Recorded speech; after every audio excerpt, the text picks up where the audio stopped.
Hey guys, how you doing? This is Tracer Anarchy Lane on BitChute and YouTube, and Tracy1972 on Rumble.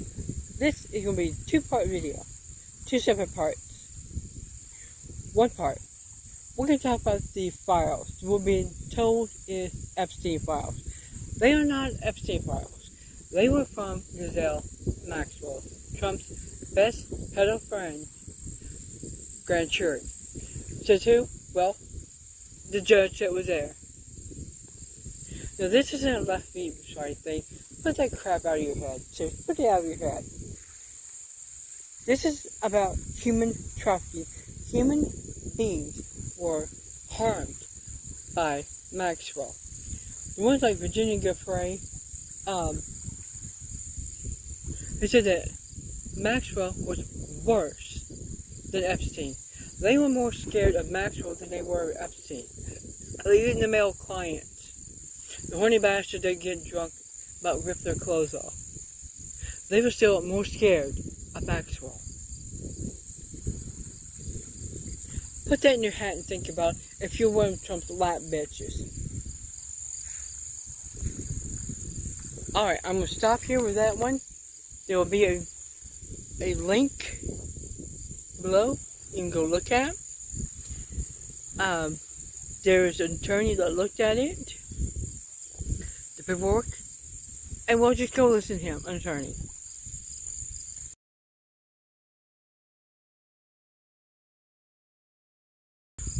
Alright, this is part 2 of the same video. I get a little worked up about this homeless thing. Why? Because 85 to 90% of the population in this country that are homeless are veterans.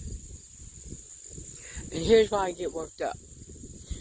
My father was 5'9", 170 pounds of muscle and nerves of fucking steel. That man was cut from carbonized steel.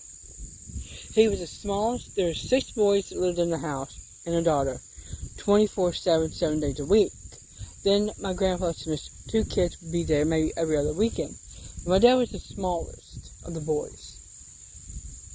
He went through paratrooper school in Fort Benning, now we know School of Americas. He didn't know that at the time. And he was one of the few that survived to graduate paratrooper school. When John F. Kennedy signed the Green Beret School into place, the ink wasn't even dry and my dad was in the front row seat in his classroom. This is the level of integrity of our veterans. They are the ones that are homeless. Because they've lost a limb. My dad lost from, like, here down, somewhere along the Ho Chi Minh Trail in Vietnam. When he came back, after being in Valley Forge for 20 days, he and my mom got married, had me, and he tried to get a job in Hoover Plant in Detroit. He was told because he served in Vietnam, they would not hire him. That meant he was unemployed, had very little pension, missing a leg, screwed up Brankham.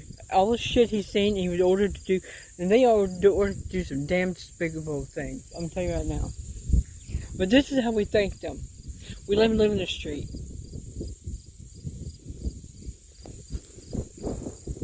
Then we have these asshole oligarchs like Trump.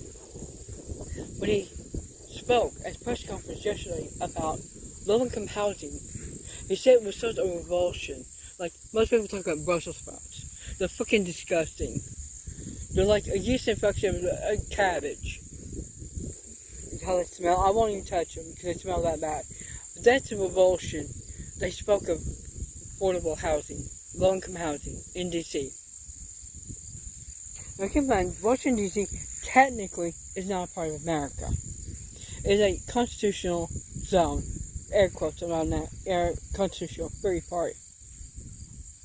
Because they're not a part of America. They're a hostage situation. It's what the hell they are. Along with Puerto Rico, Guam, anywhere else that's a territory of ours. And now you might as well say Ukraine. Americrane. Since Zelensky took the IMF and US aid loans. Read New Confessions of Economic Hitman by John Perkins to learn about those. But everywhere, DC is not protected by the Constitution. So yes, more than likely, he can get the National Guard to assist, again, in air quotes, the Washington, D.C. police force. But then comes another technicality. If they're not a part of America, technically, the American flag or Union itself, he really has no jurisdiction there. You would think. Now, I'm not a lawyer. If you're a lawyer and you hear this, let me know. Here's what the problem is. Yes, there's a lot of violence. Yes, there's a lot of crime. It's because the U.S. government, people. Washington, D.C. is home of the Senate, the Congress, the Pentagon, Supreme Court, and the White House. Quantico, Virginia is home of the FBI. And I can't remember where the hell I think Arlington is where the CIA is based in. A subdivision of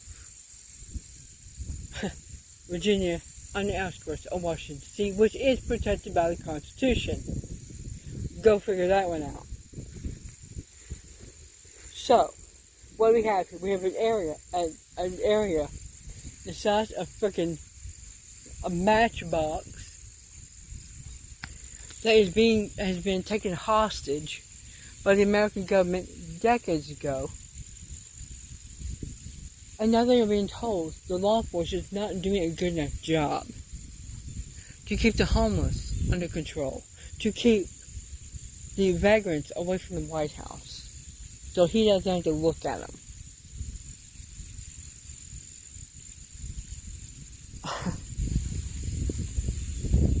Now here comes the problem.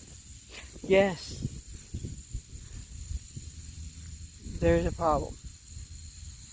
As somebody's been homeless myself, what we don't need is some oligarch, psychopathic pedophile like Trump looking down on us.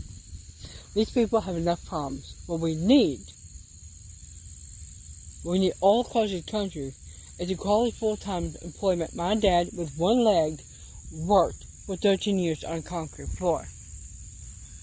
He worked from 3 in the afternoon until midnight, because those were the prime Friday hours during his service in Vietnam. So that worked for him. And they were a wonderful company to work for, so they accommodated that. We need more jobs like that, so these people won't be homeless. George Carlin once said home is a metaphor. They're houseless. My daughter would say houseless. I'm just saying they're screwed, blued, and not tattooed at all. If they are, they're probably crackheads. Those are probably the ones over-tattooed that are crackheads. Or covered crackheads. I don't know. Anyway, they're screwed. The corporations under NAFTA, when a Republican president, George H.W. Bush, crafted the North American Fair Trade Agreement, allowed all these corporations to take their manufacturing jobs over to China. So the bodies of washers and dryers, refrigerators would be made there, the motors would be made there, China, and then be assembled here. Slap that bullshit sign that says "Married in America." Yeah.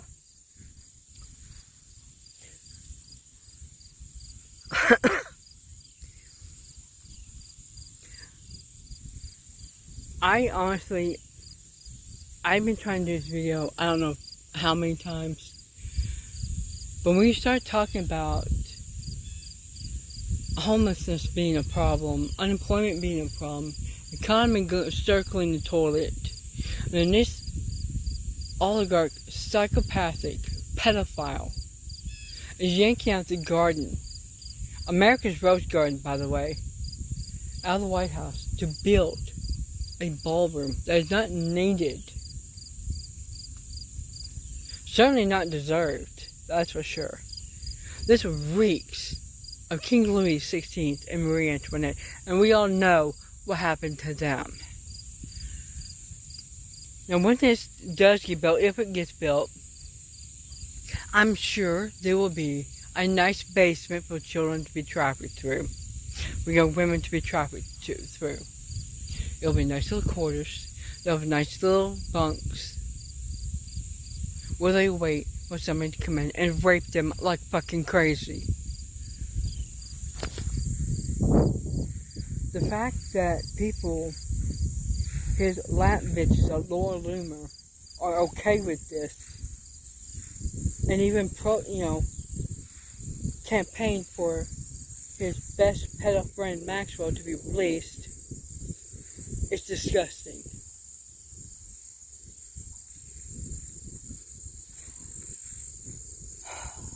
There's a lot of things in this country that could make you revolt. Why people are revolting, I don't know. Maybe they don't have the Gen X spirit, perhaps. Maybe it's gonna have to be us. Like, step up and say, screw this, this is done, it stops. What do you think?